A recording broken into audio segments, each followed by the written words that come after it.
Hi guys, welcome back to another tutorial video. So in today's video, I'll show you how to create AI logos using Canva. So if you want to design a professional logo for your brand or YouTube channel, just follow along. First, open Canva on your phone or go to the Canva website and sign into your account. On the home page, search for logo and then tap on the logo Create New. After that, look for Canva AI tools like Magic Design or Magic Media on the bottom of your screen and tap on it. Now type a prompt describing the logo you want. For example, you can write a modern gaming logo with a bold icon.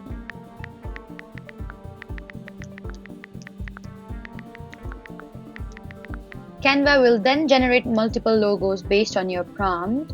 Next, choose the design you like it and open it. Now you can customize it by changing the name, fonts, the colors, and icons to match your brand.